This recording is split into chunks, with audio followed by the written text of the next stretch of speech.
تعالى عنه قال قال رسول الله صلى الله عليه وسلم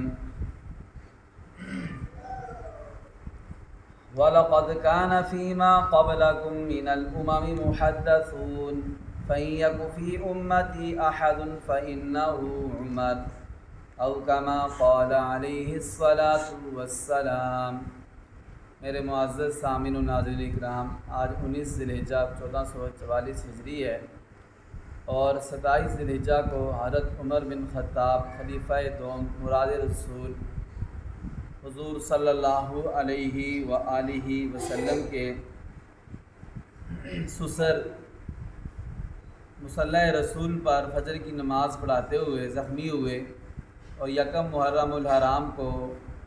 حضرت عمر بن خطاب رضی اللہ تعالی عنہ کی وفات ہوئی۔ تو آج سے اس درس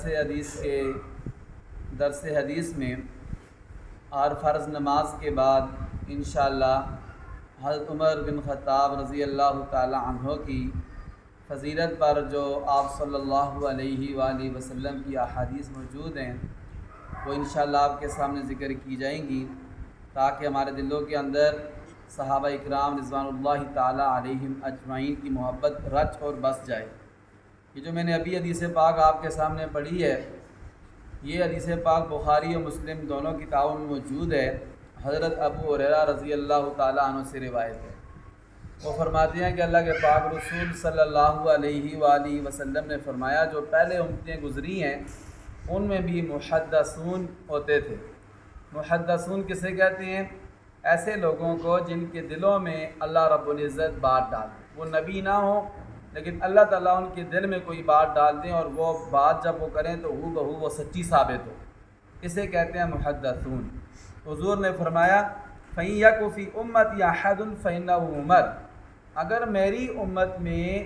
کسی شخص میں کامل درجے میں یہ صفت پائی جاتی ہے، یعنی محدث ہونے کی،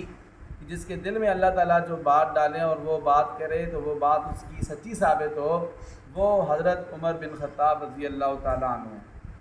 کئی موقع ایسے آئے ہیں کہ حضرت عمر بن خطاب رضی اللہ تعالیٰ عنہ نے جو رائے دی، جو مشورہ دیا،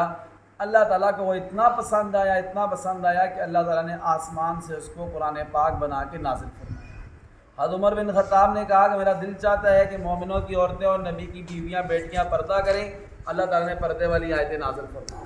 حضرت عمر بن خطاب نے کہا کہ حضرت عائشہ با جسے تہمت لگائی ہے اسے جھوٹی لگائی ہے، اللہ تعالیٰ اپنے نبی کے لیے ایسی عورت کا انتخاب نہیں کر سکتے جو اس قسم کی ہو، جو اس قسم کی ہو۔ تو اللہ تعالیٰ نے حضرت عائشہ صدیقہ رضی اللہ تعالیٰ عنہ کی برات پر 10 آیتیں نازل فرمائیں۔ حضرت عمر بن خطاب نے فرمایا کہ پیارے نبی جی، دل کرتا ہے کہ مقام ابراہیم پر 2 رکعت نفل پڑھا جائے۔ اللہ تعالیٰ نے آسمان سے قرآن بنا کے نازل فرما دیا، وَاتَّخِذُوا إِبْرَاهِيمَ وَاتَّخِذُوا مِن مَّقَامِ إِبْرَاهِيمَ مُصَلًّى۔ حضرت عمر بن خطاب نے کہا کہ جو بدر کے قیدی ہیں ان کو قتل کر دیا جائے، تو اللہ تعالیٰ نے آسمان سے قرآن پاک کی آیتیں بنا کر نازل فرما دی، لولا کتاب من اللہ سبق لمسکم فیما اخذتم عذاب عظیم۔ غرض ایسے کئی اور مواقع ہیں جن پر حضرت عمر بن خطاب رضی اللہ تعالیٰ نے جو مشورہ دیا، اللہ تعالیٰ نے آسمان سے اس کو قرآن پاک بنا کے نازل کر دیا۔ اس سے زیادہ اور فضیلت کیا ہو سکتی ہے کہ جو نبیوں والی صفت ہے اللہ تعالیٰ نے وہ حضرت عمر بن خطاب کے اندر رکھی ہے۔ اور حضور کا فرمان بھی ہے، لو کان بعدی نبی لکان عمر، اگر میرے بعد کسی نبی ہونا ہوتا تو وہ عمر ہوتے، لیکن میں آخری نبی ہوں، میرے بعد قیامت تک کسی نبی نہیں آنا۔ اللہ تعالیٰ سے دعا ہے اللہ تعالیٰ ہمیں صحابہ اکرام کی سچی محبت نصیب فرمائے اور ان کے نقش قدم پر چلنے کی توفیق عطا فرمائے۔